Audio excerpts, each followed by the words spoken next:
The wine had tasted of sunlight and summer storms, and King Raimond Obsidian had no idea why. He stood now in the castle's great hall, white fingers drumming against the ancient stone table where a dozen decanters waited in perfect rows. His steward, gray-haired and anxious, watched as Raimond lifted each glass to his lips, sampled, and set it down with increasing displeasure. The blood was fresh. The blood was pure. The donors had been selected from the city's finest volunteers, each paid handsomely for their contribution as the law demanded. Everything was as it should be. Everything tasted like ash. Raimond was 400 years old, king of the northern court for 2 centuries, and he had never before found blood undrinkable. Vampires did not develop preferences beyond the basic categories, arterial or venous, type and potency.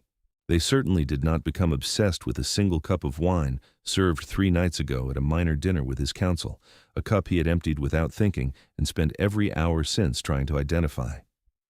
"Bring me the kitchen staff," he said quietly. The steward blanched. "Your Majesty, if there was some contamination—" "No contamination. I want to know which vintage was served at Tuesday's council meeting. The red, poured 4th round."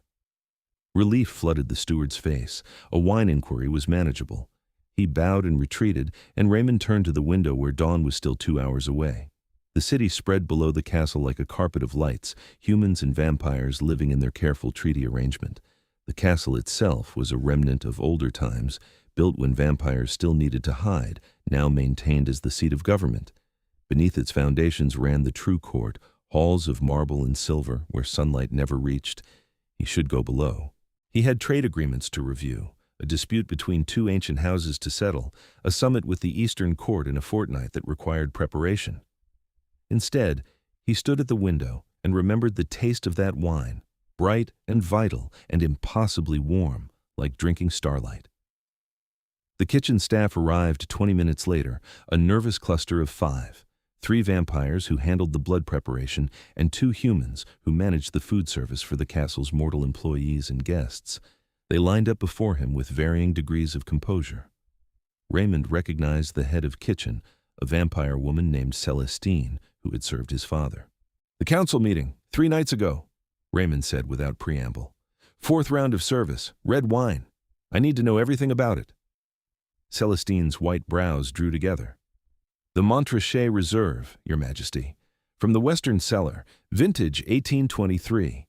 The same we serve at all formal councils." "Who prepared it?" "I did, sire. Personally decanted at sunset, allowed to breathe for 40 minutes, served at temperature." Raimond shook his head. "Who poured my glass specifically?" A pause. Celestine glanced at the human staff. "The service maids would have handled the actual pouring, Your Majesty. We prepare, they serve." One of the humans, a middle-aged woman with kind eyes, cleared her throat. "That was Zara Calloway's station that evening, Your Majesty. She would have poured for your end of the table." The name meant nothing to him. Raimond gestured. "Bring her." The woman hesitated. "She's not on duty tonight, sire. She won't arrive until the morning shift." "Then send for her now." "Your Majesty," Celestine interjected carefully, "if there was some error in service, I assure you the girl will be disciplined. There's no need to disturb your evening with—" "I did not ask for discipline," Raimond said, and his voice carried the weight that made council members think twice before arguing. "I asked for the maid. Now." They scattered. Raimond returned to the window and waited, ignoring the steward's hovering presence, the abandoned decanters, the entire apparatus of his evening routine. Something had happened 3 nights ago, something impossible, and he would understand it before dawn came, and he descended into sleep. The girl arrived 40 minutes later, hastily dressed and wide-eyed with fear. Raimond caught the scent of her before she entered, human, young, healthy, with the elevated heartbeat of someone convinced they were about to be executed. When she was ushered into the great hall, she dropped into a curtsy so deep it was practically a collapse. "Your Majesty," Raimond studied her, dark hair pulled back, olive skin, perhaps 22 or 23, wearing the simple gray dress of castle staff, unremarkable in every way except for the terror rolling off her in waves. He gentled his voice. "You are Zara Calloway?" "Yes, Your Majesty." Her voice shook. "You served wine at the council meeting 3 nights ago." Yes, Your Majesty. The Montrachet Reserve. You poured my glass. She nodded, not meeting his eyes. Raymond moved closer, and she flinched. He stopped, aware suddenly of how this must look. The vampire king summoning a human maid alone in the middle of the night, interrogating her about wine. The castle had strict laws about human treatment, but laws did not erase instinct. She was afraid of him. You are not in trouble, he said clearly. I need information. The wine you poured for me tasted unusual. I want to know if anything happened to that bottle before service. Relief flickered across her face. Then something else. Something that looked like guilt. Raymond's predatory instincts sharpened. He waited. She swallowed. I don't know, Your Majesty. I poured from the decanter Lady Celestine prepared. I didn't do anything to it. But something happened. No, nothing happened. She was lying, badly. Raymond could hear the spike in her heartbeat, smell the cortisol flooding her system. He could compel her to truthfulness with barely a thought, but the castle's laws were his laws, and he did not use compulsion on his staff. Instead, he moved to the table, poured a glass of the evening's blood, and sipped it. Still ash. He set it down. Miss Calloway, he said quietly, in 400 years, I have never encountered blood I could not drink. Since Tuesday night, everything tastes wrong. Whatever happened to that wine is not a minor curiosity. It is affecting my ability to feed. Do you understand? Horror washed over her face. I didn't mean to... She stopped. Raimond went very still. Didn't mean to what? Tears welled in her eyes. I cut myself, she whispered, on the foil, opening the bottle. Just a drop fell into the decanter. I panicked. The vintage was so old, I thought I'd be dismissed if I wasted it, so I served it anyway. I'm so sorry, Your Majesty. I never thought I didn't know it would... She was crying now, silent tears tracking down her face, and Raymond stood frozen as the pieces assembled themselves into an impossible picture. Human blood. In the wine. In his wine. He had tasted her blood, unknowing, and found it more compelling than anything he had experienced in centuries. The implications cascaded through his mind like falling dominoes. If word of this reached the court, they would assume compulsion, blood magic, some kind of thrall. The old families would demand her removal or worse, claiming she had enchanted their king. The progressives would call it a scandal, ammunition against the treaty. And if anyone discovered that he could no longer tolerate any blood but hers, that he was effectively starving, because of a single drop of her humanity, he would become a liability. Kings who could not feed were kings who did not rule long. Raymond looked at the girl shaking before him, this accidental catastrophe in a gray dress, and made his decision. Stop crying, he said, not unkindly. She hiccuped, wiping her eyes. You will tell no one about this conversation, not your fellow staff, not your family, not your closest friend. As far as anyone knows, I asked you about the wine service and dismissed you, understood? She nodded frantically. Good. Go back to your quarters. Sleep. Report for your regular shift tomorrow. Nothing has changed. Your Majesty, I thank you. Go. She fled. Raymond waited until her footsteps faded, then turned to find the steward still lurking in the doorway. The matter is resolved, he told the man. A minor question about protocol. Dismissed. Alone finally, Raymond returned to the window and watched the city lights blur as dawn approached. Her blood. One drop diluted in an entire decanter, and it had ruined him for anything else. It made no sense. There were no records of vampires imprinting on specific humans this way. Blood was blood, varying only in quality and type, not in some kind of individual signature. Yet, he could still taste her on his tongue, sunshine and summer storms, and every cell in his body screamed for more. He would not take it, could not take it. The power imbalance alone made the idea grotesque. She was his employee, under his authority, afraid of him. And beyond that, beneath that, was something he barely wanted to acknowledge. If he tasted her again, if he confirmed what that single drop suggested, he did not know if he would be able to stop. Better to starve. He had gone weeks without feeding before during the war. He could endure this. Except he was a king, and a king had duties. The next 3 days were agony. Raymond forced down enough blood each evening to maintain basic function, though it sat in his stomach like poison. He conducted his meetings, reviewed his documents, settled his disputes, all while the hunger gnawed deeper. His guard captain noticed. His council noticed. Even Celestine, bringing his evening selection, shot him worried glances. "Your Majesty seems unwell." "I am fine. Perhaps a different blend. We have new donors this month. The quality—" "Leave it, Celestine." He caught himself watching the staff as they moved through the castle halls, looking for dark hair and olive skin, listening for her heartbeat. 3 times he nearly sent for her, stopped himself each time with the reminder that he was not a monster who fed on terrified girls.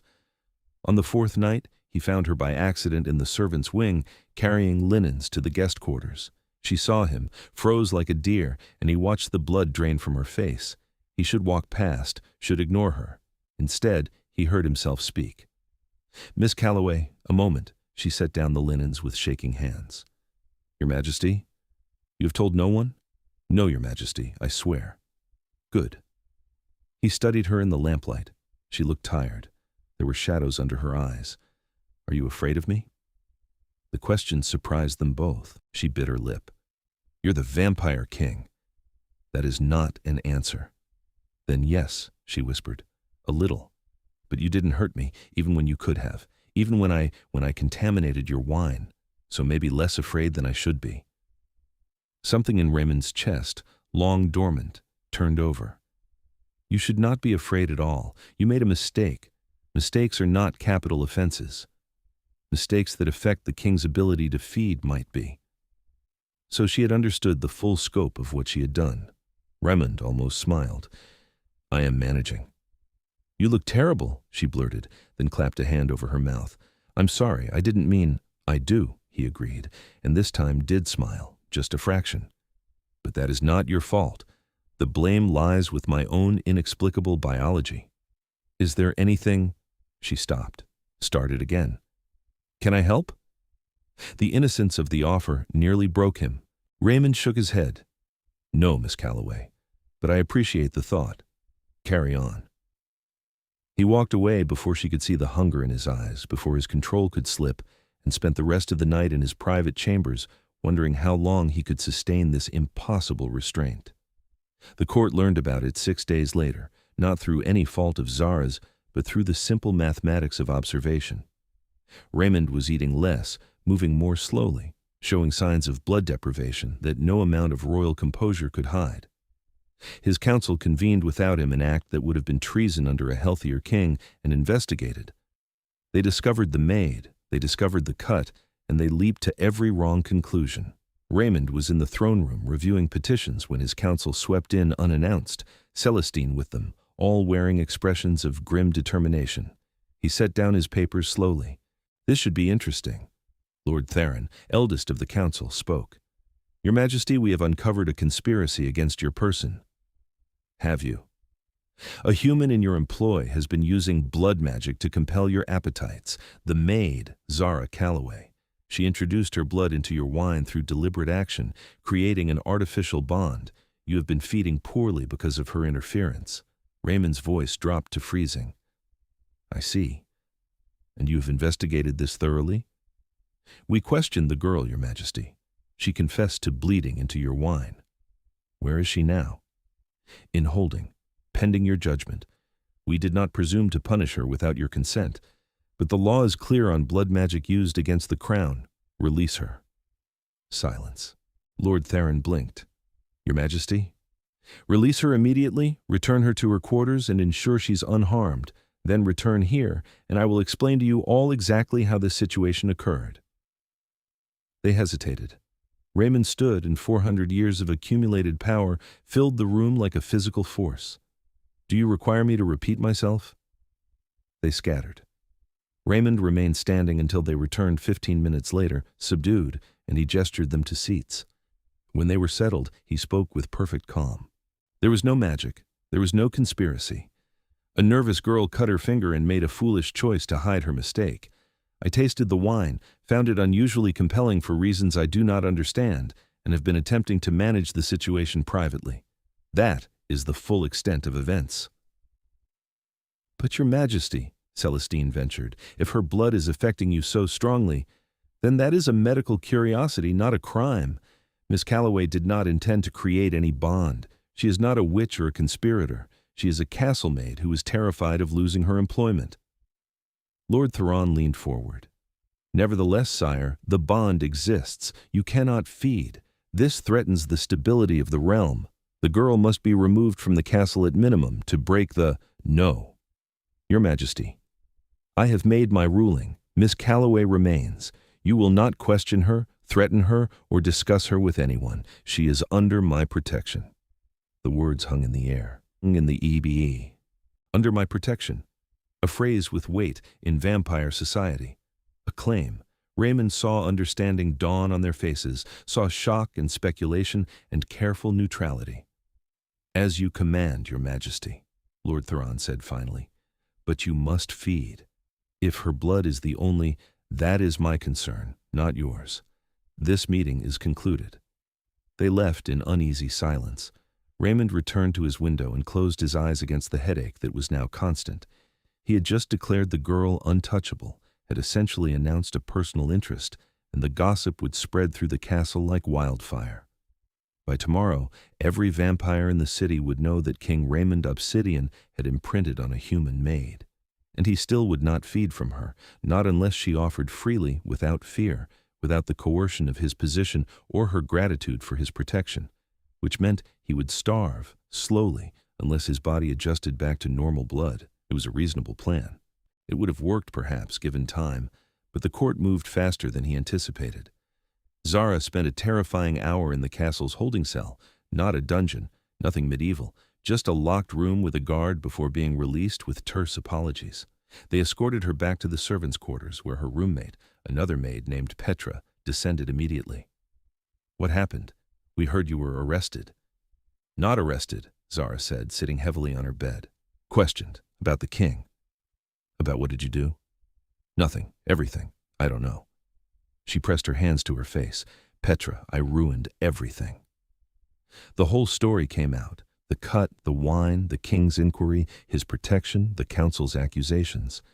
Petra listened with growing horror. Zara, they think you enchanted him.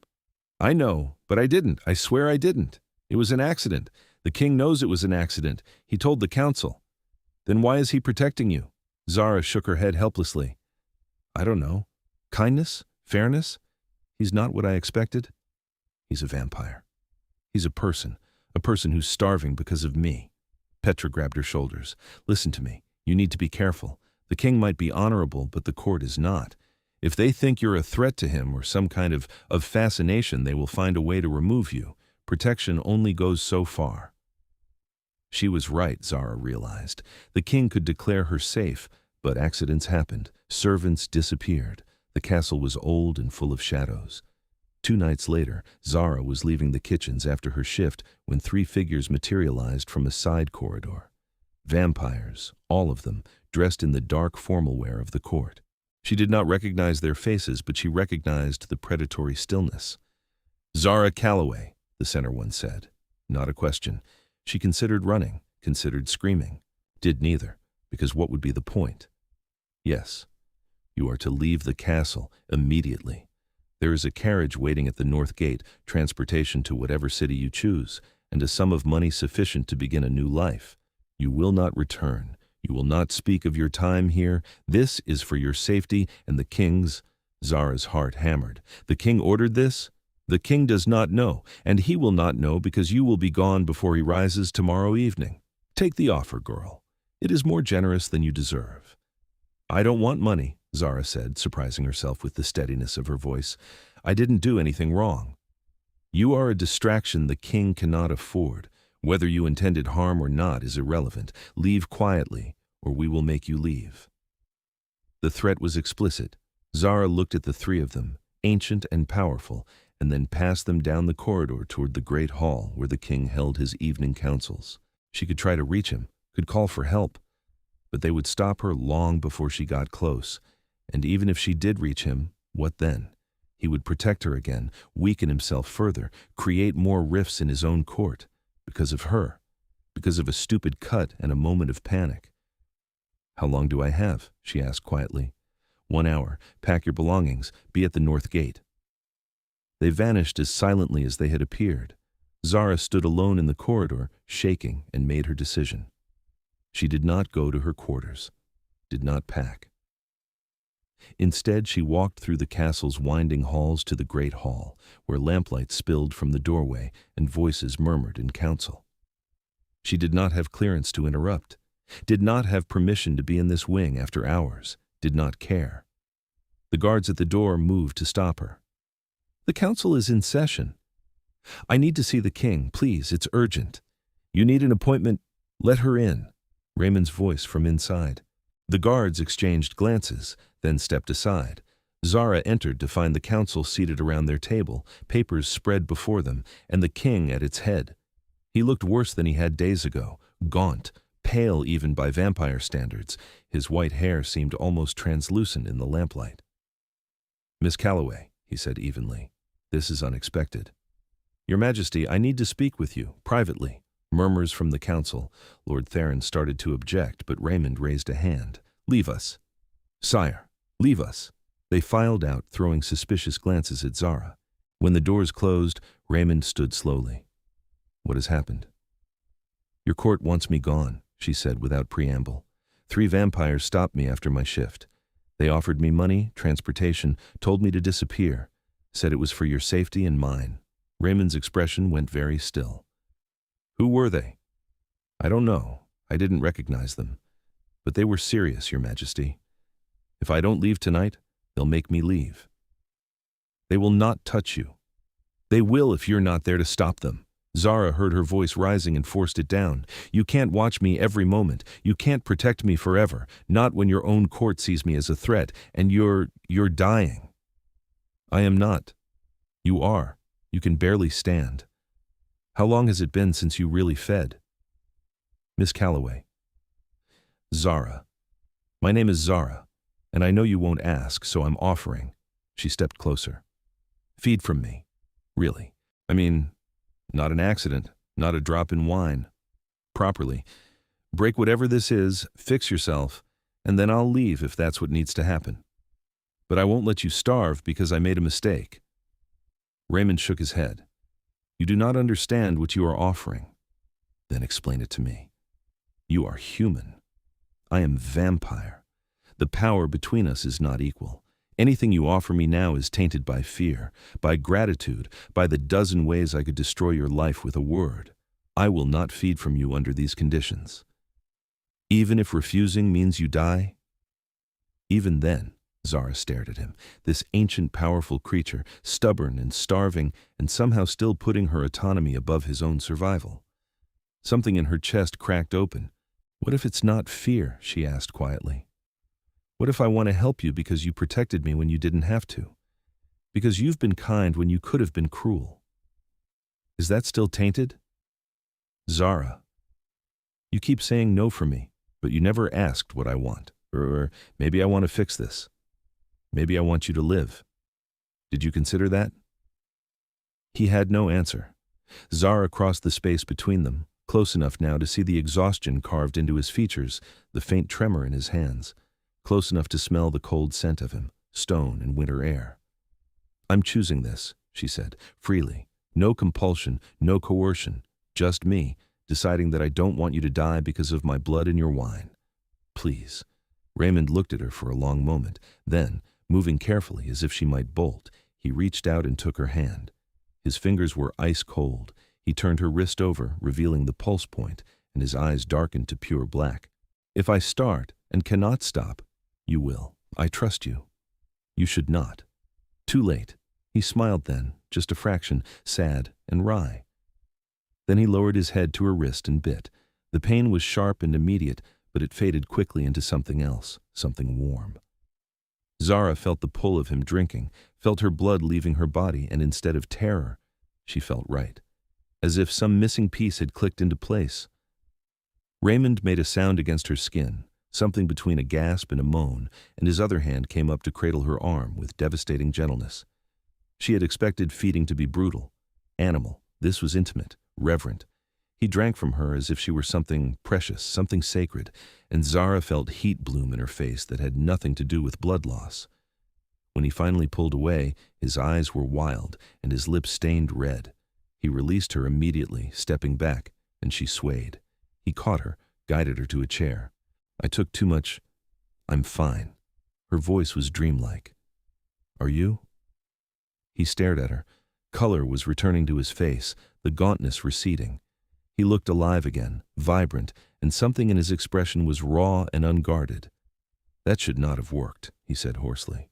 "One feeding should not have been enough to break a fixation, but I can feel it. The other blood is tolerable again. You cured me." "Good," Zara smiled up at him. "Then I can stay." "You want to stay?" "I don't want to leave. I just got interesting." He laughed, a startled sound, and sat down across from her. "You are the strangest human I have ever met." "You're the strangest vampire." They looked at each other. Zara felt the weight of what had just happened settling over them both, the trust, the intimacy, the absolute certainty that something had changed. "The court will not accept this," Raimond said finally. "They will see it as improper, a king and a maid." "Then we don't tell them. I go back to my work, you go back to your ruling, and no one needs to know.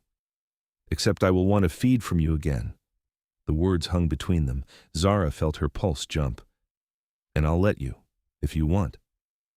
"Want," he repeated softly. "What I want is irrelevant beside what is appropriate." "Why?" "Because you deserve more than to be a king's convenience. You deserve courtship, not coercion. You deserve someone who can walk with you in daylight." The loneliness in his voice broke her heart. Zara leaned forward. "What if I want the king? What if I don't care about daylight? You do not know me well enough to want me. Then let me know you. Give me the chance." Raimond closed his eyes. "This is a terrible idea." "Probably. Are you saying no?" "I should." "But are you?" He opened his eyes, and they were full of helpless longing. "No, heaven help us both. I'm not saying no." Zara grinned. "Good. Then we have a deal, Your Majesty. You get to feed, I get to stay, and we figure out the rest as we go." "Raimond," he said quietly. "When we are alone, my name is Raimond." "Raimond," she repeated, tasting it. "I like that better." He smiled, genuine and warm, and Zara knew with absolute certainty that she was in terrible, wonderful trouble. The next 3 months were a study in secrecy and slow-burning desire. Raimond arranged for Zara to be transferred to his private staff, a promotion that raised eyebrows but could not be questioned. She brought him his evening blood, maintained his chambers, and twice a week, in the privacy of his study, let him feed from her wrist or throat while they talked in hushed voices about everything and nothing. She learned that he loved music but could not play, that he missed daylight with an ache that never faded, that he had a younger sister who had died in the wars and whose name he still could not speak without pain. She learned that he was fair and just and burdened by the weight of his crown, that he hated courtly politics, but navigated them with ruthless skill, that he was lonely in ways he barely acknowledged. He learned that she had grown up in the city's eastern quarter, that her mother was a seamstress and her father a teacher, that she had taken the castle job to help pay for her brother's university tuition. He learned that she was clever and stubborn and kind, that she loved thunderstorms and old books, that she saw him not as a king or a monster, but simply as Raimond, a man trying his best in an impossible situation. The feeding sessions became the center of both their worlds. Raimond was scrupulous about her health, never taking too much, always ensuring she was well fed and rested. Zara was equally careful, watching him for signs of that strange fixation returning, ready to adjust if needed. But it never did. Her blood sustained him, but so did everyone else's. The obsession had broken. What grew in its place was infinitely more dangerous. "Tell me about the summit," Zara said one evening, curled in the chair across from his desk. Raimond had finished feeding 10 minutes ago, but neither of them had moved to end the evening. "Tedious negotiations with vampires who believe the old ways are the only ways. Lord Theron will posture. Lady Morgana will propose something radical just to watch the others splutter. I will mediate and wish I were anywhere else." "You could send a representative." "I could, but the Eastern Court respects only direct authority. If I send someone else, it signals weakness." "That's exhausting." "Yes." He looked at her in the lamplight, and his expression softened. but coming back to you makes it bearable." Zara's breath caught. These moments had been increasing, small admissions of feeling that they both carefully did not examine too closely. "Raimond, I know, we are supposed to be pretending this is merely practical. Is it working?" "Not remotely." She laughed, and he smiled, and the space between them felt charged. Zara stood, intending to leave before she did something foolish, and Raimond stood as well. They were close, suddenly, closer than feeding required, and she could see the conflict in his eyes. "I should not want you this way," he said quietly. "It complicates everything. I know. But I do want you more than is wise. Raimond, tell me to stop, and I will. Tell me this is too much, too fast, and I will return us to appropriate distance. I will not push where I am not welcome." Zara reached up and touched his face, cool skin and sharp bone structure. "What if you're very welcome?" He made a sound low in his throat, and then his hands were in her hair and his mouth was on hers, and the kiss was everything the feeding had promised, desperate and gentle and absolutely right. Zara kissed him back, pouring 3 months of longing into it, and felt him shudder. When they broke apart, both breathless, he rested his forehead against hers. "This cannot be secret forever," he whispered. "I know. The court will object. There will be consequences. I know. And I'm still asking you to risk it, to choose me, despite everything." Zara pulled back just enough to meet his eyes. "I already chose you, the night I walked into that council meeting. Maybe even before that, when you protected me from your own court. I'm all in, Raimond. The question is whether you are. I am 400 years old. I have fought wars, ruled nations, survived century feuds, and I have never been more certain of anything than I am of you. Then we make it work." He kissed her again, softer this time, and Zara felt the rightness of it settle into her bones. They would face the court, they would face the politics, but they would do it together. The court learned about them 6 weeks later, not through any dramatic revelation, but through the simple fact that Raimond stopped hiding his regard. He included her in private dinners. He sought her counsel on human matters. He looked at her with undisguised affection whenever she entered a room. The castle staff noticed. The council noticed. By the time Lord Thuron formally requested an audience to discuss the king's association with the Maid, the entire northern court knew that Raimond Obsidian had chosen a human. The meeting was as brutal as expected. Raimond faced his counsel in the throne room, Zara standing beside his chair in silent solidarity, and listened to every argument against their relationship. She was human, she was common, she was a political liability. The old families would be insulted, the treaty could be jeopardized. A king needed a vampire queen, someone who could rule beside him for centuries, not a human girl who would age and die in the span of a breath. When they finished, Raimond stood. His voice was perfectly calm. "Your concerns are noted. I will address them in order. First, Zara Calloway is human, but our treaties guarantee humans equal status under law. To discriminate against her is to violate our own legislation. Second, she is common-born, but so was I before my father granted me the Obsidian name. We do not have a hereditary monarchy.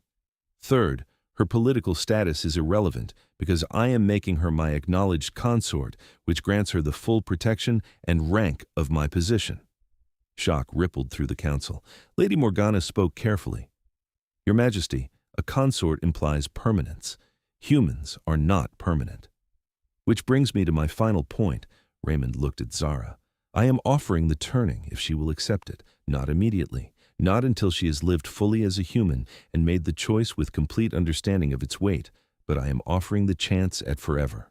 Zara had not expected this. They had discussed the turning in abstract terms, late-night hypotheticals, but never as a concrete plan. She stared at him, and he looked back with absolute sincerity. "You do not have to answer now," he said quietly. "Take whatever time you need. Live the human experiences you wish to have, but know that the option is there, whenever you are ready." "Raimond," she whispered, "are you sure?" "I have never been more sure of anything." The council erupted, half in support, half in opposition, all of them shouting over each other. Raimond raised a hand, and silence fell. "My decision is final." Zara Calloway is under my protection as my acknowledged consort. Any action against her is an action against me. Any disrespect shown to her is disrespect shown to the crown. Do I make myself clear?" Lord Theron bowed stiffly. "Perfectly, Your Majesty." "Then we are finished here." The council filed out in varying states of displeasure. When they were alone, Raimond turned to Zara. "I apologize for the public declaration. I should have discussed it with you privately first." "Are you joking? That was incredible." She grabbed his hands. "You just told the entire court that I matter, that we matter. You did not think I would defend you. I thought you would be diplomatic. That was not diplomatic. I am tired of diplomacy when it comes to you. I want the world to know."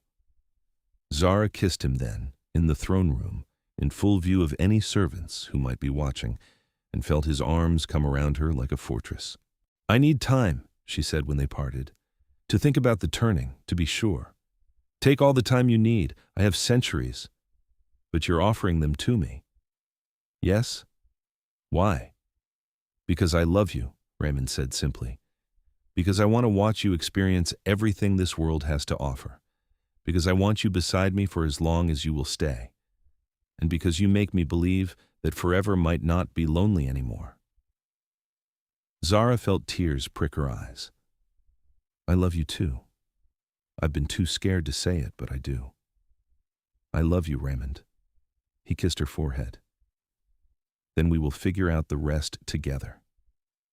The following months were a blur of politics and adjustment.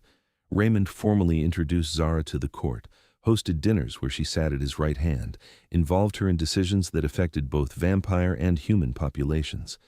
She was terrified at first, convinced she would humiliate herself, but Raimond's confidence in her was unwavering. He taught her the court's intricate dance of protocol and power, and she learned quickly, her natural empathy and intelligence making her surprisingly effective. The old families remained skeptical, but they respected strength, and Zara showed strength. When Lady Morgana tested her with a deliberately insulting question about human contributions to vampire society, Zara smiled sweetly and delivered a 15-minute lecture on human innovation that left the entire table silent. When Lord Theron suggested that she was too inexperienced for council meetings, she requested to sit in on the next budget session and identified 3 accounting errors his own treasurer had missed. Raimond watched her navigate his world with a mixture of pride and wonder. She was not trying to become vampire, not erasing her humanity to fit his court.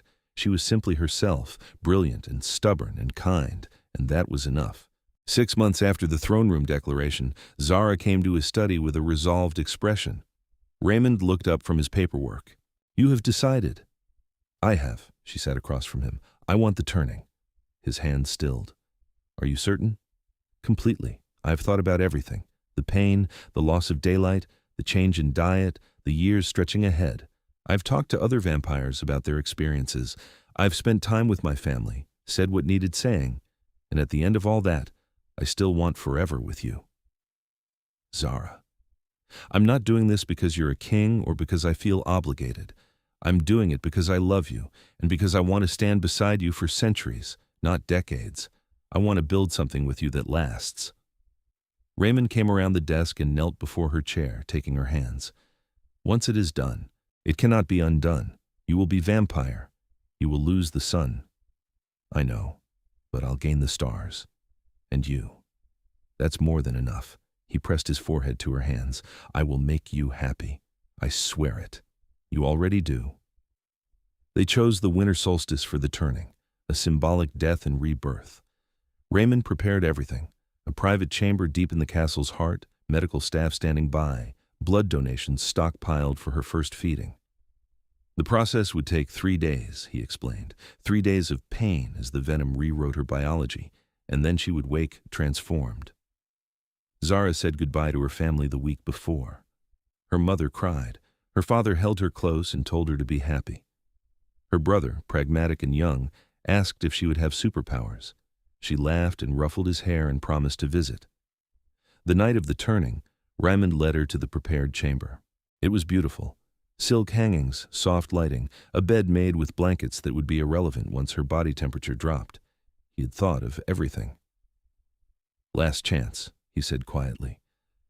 I will not hold it against you if you change your mind. I'm not changing my mind. Then lie down, my love, and know that I will be here for every moment. Zara lay back, and Raimond stretched out beside her. He had explained this part. He would drain her to the edge of death, then feed her his own blood, and the transformation would begin. She was afraid, but she trusted him absolutely. I love you, she whispered. I love you. Close your eyes. She did. She felt his lips on her throat, felt the bite, felt the pull of draining. The world dimmed, faded. At the edge of blackness, she felt something warm and copper touch her lips, and she drank on instinct. Fire, absolute fire, consuming every cell. Zara tried to scream, but no sound came. She felt Raimond's arms around her, felt his voice in her ear, steady and calm, talking her through the pain. It went on forever, 1,000 years of burning. And then peace. Silence. Zara opened her eyes. The world was sharper, every detail crystalline. She could hear Raimond's heartbeat, slow and steady, could smell the blood in his veins. She looked at him, and he was beautiful, white-haired and perfect, watching her with cautious hope. How do you feel? Different, good, hungry. He smiled. That is normal. Come, we have blood prepared. He helped her sit up, and Zara marveled at the strength in her limbs, the clarity of her senses. She was vampire, immortal, and Raimond was looking at her as if she were the most precious thing in existence. You are stunning, he said softly. Zara touched her face, her hair, felt the changes. I match you now. You always matched me. Now you simply have eternity to prove it. She kissed him, and it was different with vampire senses, sharper and more intense. When they broke apart, she was laughing. What is funny? I just realized I can never watch a sunrise with you. That used to seem like a tragedy. Now it seems like a small price. We will find our own light, Raimond promised. I swear it. And he kept that promise.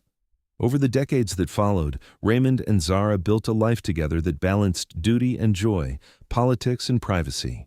Zara learned to rule beside him, earned the court's genuine respect, became known as a fair and innovative voice. Raimond softened under her influence, finding humor and warmth he had forgotten centuries ago. They walked through the city at night, attended human concerts and vampire councils, mediated disputes, and hosted celebrations. They fed together, always from willing donors, never forgetting the accident that had brought them together. They traveled to the Eastern courts, the Western territories, saw the world from new angles. And 50 years after the turning, on another winter solstice, Raimond led Zara to the throne room where a crowd had gathered. She looked at him in confusion. What is this? You will see. In the center of the room stood a glass wall, new and enormous, fitted with shutters that could be closed in an instant. Behind the glass she could see the sky, still dark but lightening toward dawn. Raimond, what? Warded glass, he explained quietly. A collaboration between our witches and human engineers. It filters the harmful spectrum, allows the visible light through. I cannot promise it is without risk, and we will test it thoroughly, but you built me a sunrise, Zara whispered. You gave up the sun for me. I wanted to give you something back. Tears streamed down her face as the sky beyond the glass turned pink, then gold, then blazing orange. The light poured into the throne room, warm and glorious, and Zara felt it on her skin without burning. Raimond stood beside her, equally awed, and together they watched the dawn they had both thought forever lost. Thank you, she said through her tears. Thank you for choosing me, for choosing this life, for making forever something worth having. Always.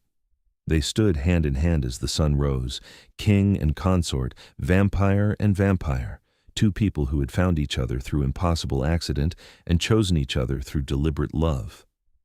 The court watched in silence, and even the oldest among them felt something shift, some sense that the world was changing in good ways. Later, when the sun had fully risen and the warded glass held, when the crowd had dispersed and they were alone, Raimond pulled Zara close. I am glad you cut your finger, he murmured against her hair. She laughed. Best mistake I ever made. Best wine I ever tasted. I love you. I love you. For all the centuries ahead. For all the centuries ahead, she agreed. And as they left the throne room hand in hand, the morning light streaming through impossible glass, both of them knew with absolute certainty that forever would never be long enough.